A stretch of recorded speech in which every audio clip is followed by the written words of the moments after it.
नमस्कार. सातारा स्मरण यात्रा या मालिकेतील हा 73वा भाग. मागे मी 52व्या भागात उल्लेख केला मर्सिडीज कारचा आमचा अनुभव. त्यात उल्लेख केल्याप्रमाणे शरद तळेकर माझा मित्र होता. मी म्हणतो की केव्हा तरी त्यावरती एक स्वतंत्र मालिका भाग करायला लागेल. तो आज मी भाग करतोय. शरद तळेकर माझा मित्र. असं मानलं जातं की लहान वयात शाळा कॉलेजात जमलेली मैत्री नेहमी कायम राहते. त्यानंतरच्या काळात होणारे मित्र मनाच्या आतपर्यंत प्रवेश करू शकत नाहीत. मात्र या सर्वसाधारण नियमाला सामान्य अपवाद असतातच, आणि काही वेळा तर हे अपवादच मूळ नियमापेक्षा जास्त भयंकर असतात. शरद किंवा खरं तर शर्या तळेकरची मैत्री ही अशीच नंतर झालेली पण अगदी घट्ट जमलेली म्हटली पाहिजे. त्याची माझी गाठच मुळी वयाची 25वी पार केल्यानंतर पडली. पण स्नेहाचे धागे जुळले ते नंतरची 35 वर्षे अगदी त्याने या जगाचा निरोप घेईपर्यंत घट्टपणे विणलेलेच राहिले. मी जेव्हा SSC झालो तेव्हा सातारला कॉमर्स कॉलेज नव्हते. त्यामुळे पुण्याला गेलो. BMCCला ॲडमिशन घेतली.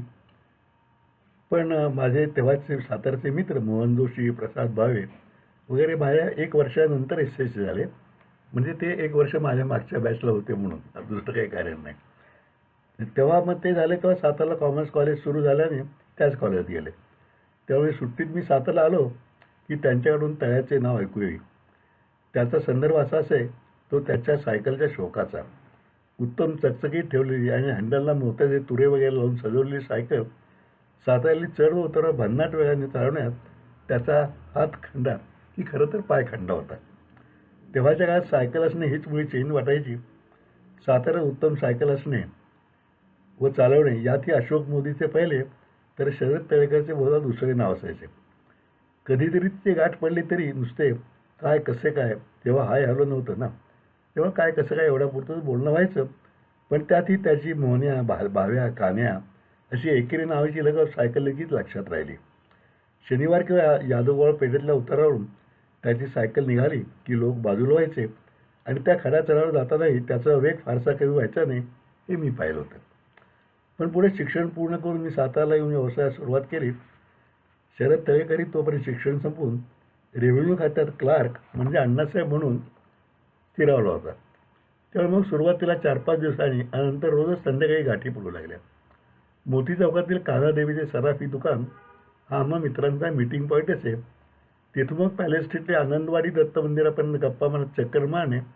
नंतर श्रीराममध्ये मसाला दूध किंवा आरामध्ये चहा घेतला की 8-8:15ला जो तो आपापल्या घरी हा शिरस्ता होता. शरदचा स्वभाव एकदम सरळ आणि बोलणे रोखठोक असायचे. मित्राचे कोणतेही काम असले तरी तो स्वतःच्या कामाहून जास्त काळजी घ्यायचा. बरं, ऑफिसमध्ये असणारा त्याचा रुबाब अशा कामाच्या वेळी बाजूला ठेवला जायचा. आम्ही गमतीने त्याला छत्रपती म्हणायचो, तर त्यालाही बामणा, मारवाडी, गुजर हे संबोधल्याशिवाय बरे वाटायचे नाही. खऱ्या मैत्रीला जातीपातीचे बंधन असते कुठे, आणि त्यातही या बोलण्यामध्ये जातीपेक्षा जवळिकीचा भाग जास्त असायचा. पुढे आम्हा मित्रांची नाही पण भावा बहिणींची लग्ने सुरू झाली. कोणाचंही लग्न असले की आम्ही सर्वजण झटून काम करायचो. अगदी सतरंजा घालण्यापासून ते दारावर उभे राहून ही हो हो करत स्वागत करण्यापर्यंत आणि भांडी विसळण्यापासून पंक्ती वाढण्यापर्यंत शरद या सगळ्यात आघाडीवर असायचा. मामलेदार ऑफिसमध्ये असल्यामुळे म्युन्सिपाल्टीच्या खुर्च्या, पाण्याचा टँकर, पोलीस बँड वगैरे कामे तो अंगावर घ्यायचा आणि लिहिल्या पारी पाडायचा. त्याला आम्हा सगळ्या मित्रांच्या घरात स्वयंपाकघरापर्यंत मुक्त प्रवेश द्यायचा आणि त्याने आईसाहेब म्हणत आम्हा सर्वांच्या मातांचंही प्रेम जोडले होते. आमच्या एका मित्राची आई आणि वडील दोघेही मधुमेही रुग्ण वयोमानाने आजारी पडले की त्यांचे पाय दाबत बसायला त्या मित्रापेक्षा शरद तळेकरच त्यांना आपला वाटायचा. त्याच्या बहिणीचे लग्न ठरले. स्थळ बारामती जवळचे बागायतदार आणि 2-3 ST आणि जीप मिळून 300 वऱ्हाडी यायचे होते. वऱ्हाड संध्याकाळी आले त्यापूर्वी पॉप्युलर स्कूलमध्ये, म्हणजे आत्ताचं आनंद हायस्कूल, आम्ही गाद्या, तक्क्या, सतरंजा, आल्यावर चहा फराळ अशी जय्यत तयारी ठेवली होती. वऱ्हाडी मंडळी खुश झाली. लग्न दणक्यात लागले आणि जेवणाची धांदल उडाली. वाढपी कमी पडले तर आम्ही सगळे मित्रच वाढपी झालो आणि पुन्हा पंक्ती उठल्यावर साफसूफ करणे, नवीन पंगत वाढणे हा सर्व धबडका दुपारी 4 वाजेपर्यंत पार पाडला. पाठवणीच्या वेळी नवऱ्या मुलाच्या थोरल्या भावाने आम्हा सगळ्यांना बोलावले. शरदला विचारले, पाहुणे सगळी चांगली शिकली सवरलेली वाण्या बामणाची पोरं तुमच्याकडे इतकी घरचारी कशी राबतायत? असा प्रकार कुठे दिसत नाही. शरदच्या वेळी मीच उत्तर दिले, दादा तुम्ही म्हणताय ते खरं आहे, पण शरद आम्हा सर्वांच्याकडे असाच असतो. मग आम्ही कसे मागे राहू? राहिला प्रश्न जातीचा. मैत्रीला जात असते का? दादा मनापासून खुश झाले. म्हणाले, आता सगळे मित्र म्हणून आमच्या गावी या. ते बारामतीचं कोराळा म्हणून त्यांचं गाव होतं. आता सगळे मित्र म्हणून आमच्या गावी या. खाता पिताना मस्त बोकड मारून तुमचं खरं कौतुक करतो. आम्ही खाटकूटमध्ये नव्हतो आणि तसे जाणे जमले नाही. पण नंतरही पाहुणे शरदकडे आले की आधी आम्हा मित्रांची चौकशी करायचे. तेव्हा कळत नव्हते, पण आता समर्थाला लिहून ठेवलेलं पेरले ते उगवते ते किती खरं आहे हे समजतं. शरदच्या वडील भाऊसाहेबांचाही आम्हा मित्रांच्यावर विशेष लोभ होता आणि त्याच्या आईला शरदच्या ही सगळी शिकलेली मिळवून मोठे कौतुक होते. दर दिवाळीला त्या फराळाला बोलवायच्या आणि आमच्यातील काही मित्र सामेश आहाराती प्रवण होते म्हणून मग आषाढातही बोलवायच्या. त्यांची सामेश पंगत बसली की बाजूला मलाही वेगळे पान वाढून द्यायच्या आणि म्हणायच्या, तुला भाकरी आणि आवडीची हिरव्या मिरचींची आमटी केली आहे आणि आग्रह करून वाढायच्या. आम्ही अनेक उद्योग केले, तर शरद व मिळून त्याच्या अंगणातच पोल्ट्री काढली. दोघांचे अध्यक्ष ठेवून STAG म्हणजे स्टॅग पोल्ट्री असे नाव ठेवले. शरद व त्याच्या पत्नी वहिनींनी पक्ष्यांचे खूप करायचे. त्यांचे खाणे पिणे, पाणी, चोची कापणे, औषधे अनंत व्याप असत. ती वाढत वाढत 400-500 पक्ष्यापर्यंत गेली. मी अंडी बिंडी खात नव्हतो आणि शरद म्हणायचा, हे पक्षी सांभाळताना अरबा त्यांचं प्रेम लागले. अंडी खाताना काय वाटत नाही, पण कोंबडी मात्र आता खावत नाही. पोल्ट्री त्यामुळे चांगली चालली. एकदा काहीतरी रोग आला तर बघता बघता पक्षी मरू लागले. आम्ही विचार करून राहिलेले पक्षी विकून टाकले आणि स्टॅगची पाठीणी शेड तेवढी शरदच्या अंगणात तशीच राहिली. तेव्हा मी दर 2-3 वर्षांनी जुनी मोटार विकून नवीन मोटार आणायचो. त्या प्रत्येक वेळी नवीन गाडीची डिलिव्हरी घेताना शहराबरोबर असायचा. शोरूममधून बाहेर काढली की तो गाडीची पूजा करायचा. ती बघण्यासारखी असायची. आधी गाडीच्या चारी चाकावर पाणी, मग हळद कुंकू, मग बॉनेटवर हळद कुंकवाची 5 बोटे, मग उदबत्ती, कापूर, मग नारळ, मग चारही चाकांच्या खाली लिंबू ठेवून गाडी त्यावरून सुरू करायची. त्याचा मोठा भाऊ माणिक तेव्हा गोव्याला होता. त्याच्याशी संपर्क साधून थोडी वापरले मर्सी राहणे मी ठरवले. मग गाड्या बघणे, पसंती, सौदानंतर डिलिव्हरीची आमच्या गोव्यात 4-5 ट्रिप झाल्या. त्या सगळ्याचा मी उल्लेख माझ्या 52व्या भागात मर्सिडीज कारचा अध्यायात केलाच आहे. पण आम्ही येऊन जेव्हा सातारला आलो तेव्हा संपूर्ण जिल्ह्यात ही एकमेव मर्सिडीज होती. याचा आनंद आणि अभिमान माझ्यापेक्षा शहराला जास्त होता. मी ती कधी आळसाने चकचकीत ठेवली नाही याचा त्याला राग यायचा. फारच राग आला की तो स्वतः घेऊन येऊन ड्रायव्हरला बरोबर घ्यायचा. धुवून पॉलिश करून चकचकीत केली की म्हणायचा, अरबा तुम्ही आळशी चायला, गाडी अशी चकचकीत फास्ट ठेवायला पाहिजे. गाडगे म्हणजे आमचा ड्रायव्हर, गाडगे जरा आता पुढे बघू. हे शेवटचे वाक्य रघुनाथ ड्रायव्हरला जायचे. त्याने तंबाखूची पुडी दिली की बार भरून शरद पुन्हा बाहेर पडायचा. माझा एक मित्र मला म्हणाला, तू शहराला लाडवून ठेवलेस, आम्ही काय मित्र नाही का? मी म्हटलं, तूही मित्र आहेस आणि तोही आहे, पण उद्या जर राजवाड्यासमोर गाडी बंद पडली तर तू उतरून चालायला लागशील आणि शहरा असला तर तो लोक काय म्हणतील, कपडे खराब होतील याचा विचार न करता गाडी खाली जाऊन बघायला कमी करणार नाही. हा तुझ्यात आणि त्याच्यात फरक आहे. मध्यंतरी तो प्रमोशन घेत घेत पुढे मामलेदारी झाला आणि मग तो शेवटी कराडला मामलेदार म्हणून निवृत्तही झाला. गदी माडगुळकरांची गांजेकसांची घोड्याच्या शेती म्हणजे फार गमतीशीर गोष्ट कथा आहे, तुम्ही वाचली असेल. तसाच एक गमतीचा प्रकार गांजा वगैरे न ओढताही आमच्या बाबतीत झालं असं की मी शरद तळेकर आणि आमचा एक मित्र, मुद्दाम नाव लिहित नाही, आम्ही जेवत होतो. म्हणजे गांजा बिंजा काही नव्हतं, साधं जेवण चाललं होतं. तेव्हा आदल्याविषयी मी बातमी वाचली की गोव्यामध्ये मिलिटरीच्या वाहनांचा लिलाव आहे. शंकर रामचंद्र लिलाववाले म्हणून एक पुण्यात प्रसिद्ध फर्म होती, त्यांची जाहिरात होती आणि त्यामध्ये जुनी विमाने, जीप, हेलिकॉप्टर वगैरे होतं. असं मग आमच्या गप्पावर ठरलं की त्याला एकदा हाही प्रकार करून बघूया आणि असं ठरलं की शहराने गोव्याला जावे व लिलावात भाग घ्यावा. 50-60 हजारपर्यंत 2 सीटर विमान मिळाले तर घ्यावे. 25% भरायचे म्हणून मी व माझ्या मित्रांनी 10,000 रुपये त्याला दिले. विमान उडाले तर ठीकच, नाहीतर भंगाराचे तेवढे पैसे येतील. शिवाय विमान खरेदी केले ही गंमत. शहरात ठरल्याप्रमाणे गेला आणि 2 दिवसांनी रात्री त्याचा फोन आला. तो म्हणला, विमान 2 लाखाचे पुढे गेले, पण 20-22 हजार एक जीप मिळत होती ती घेतली आहे. उद्या पैसे भरतो आणि ती घेऊन येतो. आम्ही दोघेही खुश की विमान नाही पण जीपचा सौदा तरी ठीक आहे. दुसऱ्या दिवशी संध्याकाळी गोडवलीच्या जकात काढून शहराच्या बाहेर गोडोली म्हणून गाव आहे, तिथं जकार्नाका असते पेमेंट. तिथनं त्याचा फोन आला. अरे बा जीप घेऊन पोचले, कुठे आणू?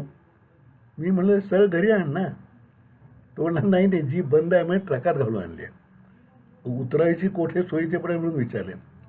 शरदचे उत्तर ऐकून खुशी का गम हो गया. ती ट्रकमधून उतरायची तर म्युन्सिपाल्टी जवळ म्हणजे आत्ता जी नवीन इमारत आहे त्या जुना एक देवीचा दवाखाना होता, देवीच्या रोगाचा. आणि बाजूला असा एक खोल खड्डा होता. मी ट्रक तिथे लावला तर मागच्या बाजूने जीप ढकलून उतरवता येण्यासारखी. मग तिथं म्हणलं तिथं आण तू. गेलो मी, त्याने ट्रक बी काढून लावला, त्या ट्रकचं भाडं बिडं दिलं आणि ढकलून जीप आम्ही ट्रकमधनं बाजूला काढली. आणि ते बघितल्यानंतर लक्षात आलं की आपल्या ते घोड्यांची शेती झाली. कारण जीप बंद परिस्थितीत होती, टप नव्हताच, उघडा टप फाटलेला होता. मग पुढं ती तिथनं ढकलत तिथनं उताराने न्यायची कुठे, तर हरी मिस्त्रीचा कारखाना होता पंताच्या गोटात, अजून आहे त्याचा मुलगा बघतो, आता तारीही गेला. ती उतारांनी जायची म्हणून ढकलत ढकलत तिथपर्यंत उतारांनी गरगरत गेली. सुदैवानं ब्रेक लागत होता.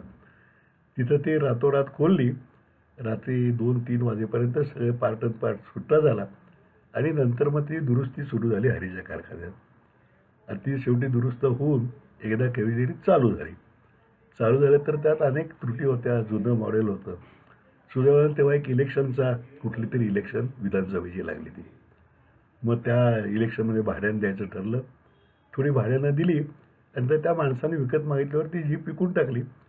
20-22 हजार रुपये गेले होते. 18-19 हजार रुपये परत आले. एक जीप आणली आणि विमानाच्या जाऊन जीप आणली असा तो आमच्या गांजेकसांचा गोष्टीसारखा हे झाला. पण विमानाचाही लिलाव बोलल्यास आमचा माणूस गेला तर एवढी कुठली कॉलर ताट करायला हे राहील पुढच्या काळामध्ये. करायला तो मामलेदार म्हणून गेल्यानंतर त्या संवेदनशील गावातसुद्धा आपल्या निष्प्रभ वागण्याने त्याने लावलौकिक मिळवून तो सेवानिवृत्त झाला. निवृत्तीनंतरही त्याच्या निवडणूक कार्याचा अनुभव लक्षात घेऊन कलेक्टर त्याला निवडणुकीचे आधी कर्मचाऱ्यांना ट्रेनिंग द्यायला बोलवीत. तो त्यात पारंगत आणि लोकप्रिय होता. वेगवेगळ्या सरकारी खात्यातून निवडणुकीसाठी आणि शिक्षक यांना कर्मचाऱ्यांचं उत्तम, सखोल आणि सहजशैलीत मार्गदर्शन करायचा. त्यांना त्यांचे अधिकार सांगायचा, कर्तव्यांची आणि नियमांची जाणीव द्यायचा आणि चूक आणि दंड, चूक झाली तर दंड आणि शिक्षेची तरतूद आहे हे समजावून द्यायचा. त्याचे ते विद्यार्थी आधी नाव काढतात. आता तेही शिक्षक रिटायर झाले. ते म्हणले तुमचा तळेकर व्यवहार भारी होता.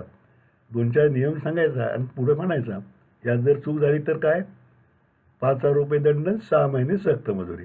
हे त्याचं काय म्हणतो त्याला दुर्पद असायचं. हौसेनं ते निवृत्तीनंतर आधी एक घर बांधलं तर एक बंगला बांधला होता. अनेक वर्ष त्या बंगल्यात एक भाडेकरू होता. तो काही केला जागा सोडत होता. त्याला अनेक प्रकारात आम्ही शेवटी खडूस भाडेकरू होतं बाहेर काढलं. रंगरंगोटी करून तो त्याने सजवला.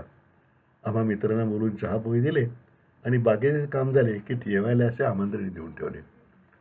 त्यापूर्वी एक आठवण सांगते, एकदा मी अम्बेसडर गाडी नवीन विकत घेतली. गाडगे पाटील कोल्हापूरला डिलिव्हरी घेतली, बाहेर पडलो. बाहेर पडल्याने शरदच्या मनात काय त्याला एक मित्र इथे भेटला, कोणते मामलेदार किंवा असं काहीतरी असेल. ते म्हणले चला आता जेवण करून मग जाऊ, कुठं जात आहे. बरं, आमचा एक माझा नेहमी सिरियस होता की आता गाडी कोल्हापूरला घेतली तर महालक्ष्मीचं दर्शन घ्यायचं, तिथे गाडी मी पेढे ठेवायचे आणि यायचं. पण ते जेवायचं निघालं, मग आम्ही गेलो. तिथे आग्रह केला थोडी थोडी बिअर प्या. आम्ही एक ग्लासभर बिअर प्यायली, जेवलो आणि देवीच्या देवळापर्यंत गाडी घेऊन आलो मी. आणि मी म्हणलं शर्मा आता मी काही येत नाही, आता बिअर प्यालो आहे, देवीला असं जाणं काय बरोबर नाही, तुम्हीच जा आता पुढे पुजाऱ्याकडे पेढ्याचा पुढं देऊन द्या. शरद जाऊन आला, गाडी स्टार्टच होईना. नवीन कोरी गाडी घेतलेली. म्हणजे आता काय आहे की तुम्ही विश्वास ठेवू नका. काही केलं गाडी स्टार्ट होईना. बॉनेट उघडून बघितलं, पेट्रोल येते का, सगळं झालं. शेवटी म्हणले काहीतरी गडबड दिसते, आपण जाऊन यायला पाहिजे. मी आधी गेलो, दर्शन आलो, स्टार्टर म्हणा गाडी चालू झाली. आता हे सांगितलं तर तुम्ही मला श्रद्धा आहे, अंधश्रद्धा आहे, काही म्हणा, पण हा अनुभव आला की गोष्ट त्याचा साक्षीदार होता. शरदने हा हौसेनं बंगला बांधला खरा, पण त्याचा उपभोग घ्यायचं सुख काही त्याला आलं नाही. अचानक एक दिवस बाग तयार करता करता, बागकाम करताना त्याला हार्ट अटॅक आला आणि तो गेला. त्याची मुलगी नंतर एक दिवस आली. एक मुलगी ऑस्ट्रेलियात असते, एक मुलगी इथं पुढं मुंबईला असते. बँकेत ती म्हणजे त्याच्या बँकेत त्या एकट्याच्या नावाने डिपॉझिट होते, ते आता वहिनींच्या म्हणजे शरदच्या बायकोच्या नावावर करायचे. त्यासाठी जामीन बॉन्ड आहे, त्यावर तुमची एक सही माझी तिला सही हवी होती. ती म्हणले, "काका वाचून बघावं मग सही करा. मग दुसरी कोणाची घेऊ तेही सांगा." मी म्हटलं, "अगं वाचायची गरज नाही आणि सही केली, पण हळूच एकूण रक्कम आपल्या आरोग्याला बघायला विसरलोय." नंतर मात्र मला असं वाटलं, की आपण ती रक्कम पाहिली याची खंत वाटली. मला खात्री आहे, हाच प्रकार जर उलटा असता, तर शरदने काही न बघता फक्त सही केली असती. अशा या मित्राला माझी श्रद्धांजली. आज हा भाग इथे थांबवतो. उद्या नवीन विषय किंवा नवीन व्यक्ती किंवा नवीन घटना. तोपर्यंत नमस्कार.